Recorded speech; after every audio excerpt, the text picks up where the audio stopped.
और आपको जो आवश्यक वस्तु होंगी वही दी जाएगी, और आप बेमतलब की वस्तु मांगोगे भगवान नहीं देगा, जो आपके इस उपचार में बाधक हो। अपने आत्माओं हम पुण्य बर्बाद कर देते थे स्वर्ग में और पाप भोगते थे नरक में, तो अब हम उन पुण्यों का, जिसके कारण ये हमें यहाँ रोके रहता है, उन पुण्यों का हम प्रतिफल नहीं लेंगे और इसको छोड़ देंगे ओम नाम के जाप की भक्ति धन। और साथ में ये हवन यज्ञ, ये पांचों यज्ञ, ये इसके सतर्की है, हम इसको दे देंगे। यज्ञ से भी स्वर्ग जाते हैं जो केवल हवन करते हैं या कोई केवल स्वाध्याय ही करते रहते हैं, जैसे वो ओके है ना, आपका सुखमणि साहिब का पाठ करते हैं जिसको जप जी साहिब कहते हैं, और जो गीता जी का नित्य पाठ करते हैं, और जो कोई वेदों का नित्य पाठ करते हैं, वो एक यज्ञ बनता है। उस यज्ञ से, ज्ञान यज्ञ है ये, उस यज्ञ से भी पुण्य होते हैं, उससे केवल स्वर्ग प्राप्ति होती है कुछ समय के लिए, कुछ सीमित समय है, बहुत कम, और फिर वापस आ जाते हैं। तो ये यज्ञ ऐसे हैं जैसे किसी का दीर्घ रोग हो रहा है, दीर्घ रोग है किसी को, और डॉक्टर के पास जाता है, वो बहुत वीक हो गया है, कमजोर घना हो गया है, तो जाते ही डॉक्टर ग्लूकोज लाता है। ग्लूकोज जो है ये रोग नाशक नहीं है, ये सहयोगी है उस उपचार में। शरीर को पानी का अभाव पूरा करती है, कुछ शरीर को शक्ति देती है, लेकिन रोग नाश नहीं होता इससे। ये भी आवश्यक है क्योंकि हम चौथे युग में आ गए, अभी तक ट्रीटमेंट ठीक हुआ नहीं, हम कति कंडम हो लिए। तो यहाँ अब पांचों यज्ञ ये ट्रीटमेंट करना अनिवार्य है आपका।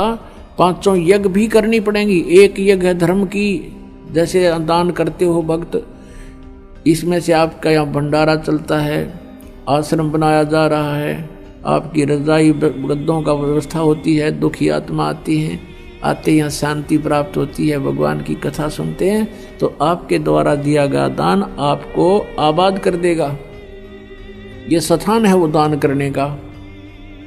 और एक जगह धर्म की, दूसरी जगह ध्यान, परमात्मा का जो याद बनी रहना, उसकी भूल ना पड़े, उसकी रह रह कर याद आवे, दिस इज मेडिटेशन। वो हठ योग मेडिटेशन नहीं बख्शंतों का, ये सहज समाध है, सहज ध्यान है, ये इसको ध्यान बोलते हैं।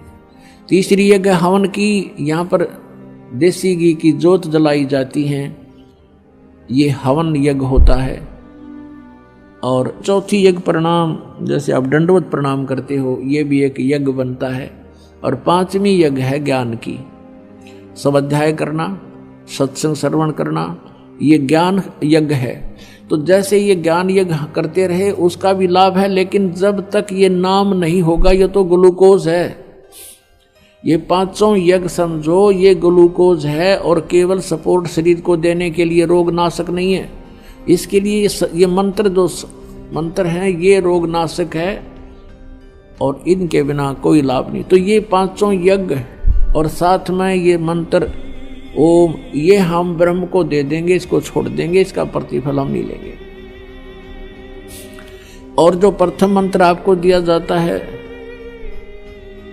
उसकी, और साथ में ये यज्ञों का, हमने जितनी आवश्यकता होती है परमात्मा हमें यहाँ उन समय से देते रहते हैं। हमारे बहुत, जब हम मर्यादा में रहेंगे, ये सत्साधना करेंगे, तो परमात्मा ही हमारे सब भक्ति की रक्षा करता है। योग अक्षेम यानी भक्ति की रक्षा वही करता है, हर तरह से सुचारू रखता है, हमें व्यर्थ धन नहीं करने देगा।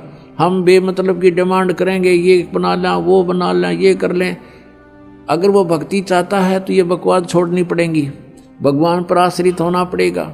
जो परमात्मा दे करे वही ठीक होगा, हमारे हित में होगा। जैसे आप जी हॉस्पिटल में पहुंच गए डॉक्टर के पास, अब डॉक्टर ने आपको एडमिट कर लिया, तो वहां मरीज की नहीं चल रही, बिल्कुल भी मरीज की नहीं चलेगी, वहां डॉक्टर की चलेगी, और डॉक्टर की चलने में हमारा हित होगा। आप चाहते हो कि मैं थोड़ी सी चीनी खा लूं, डॉक्टर कहता आपको शुगर ज़्यादा है, ये नहीं टच करना, और आप फिर भी खाते हो तो मरो। आपको बीपी हाई हो गया और आपको मना किया है कि नमक नहीं खाना, घी नहीं प्रयोग करना, और आपकी फिर भी इच्छा है कि घी खा लूँ, तो डॉक्टर तो अलाउड करे नहीं, और फिर भी तुम खावा तो मर भाई। तो ऐसे ही यहाँ आप प्रथम बार तो जो प्राणी आते हैं वो दुखी आते हैं कि हमें तो संकट का निवारण हो, हमारे दुख दूर हो, हम धनी हो जाएं। तो ये तो आप पल्ला गांठ लगा लो, ये तो होंगे ही होंगे। आपका संकट भी दूर होगा, आप धनी भी हो जाओगे, क्योंकि ये प्रोसीजर अकॉर्डिंग टू द शास्त्र है। ये शास्त्र अनुकूल साधना, भगवान का विधान है कि इससे तो लाभ होगा ही होगा आपको। लेकिन केवल ये ज्ञान इसलिए दिया जाता है कि आप इन्हीं तक सीमित ना रहना। आज एक संकट निवारण हो गया आपका और आप चले गए, ठीक हो गया, हमें राहत होगी, हमें क्या आवश्यकता हो जाने, और फिर 20 और आ जाएंगे कर्म के पता नहीं कितने, फिर उनको कौन खत्म करेगा। तो यहाँ आपके जीवन में आने वाले प्रारब्ध के अंदर भी जो कांटे पाप कर्मों के हैं वो भी इन एडवांस खत्म किए जाएंगे, और आपको जो आवश्यक वस्तु होंगी वही दी जाएगी, और आप बेमतलब की वस्तु मांगोगे भगवान नहीं देगा, जो आपके इस उपचार में बाधक हो।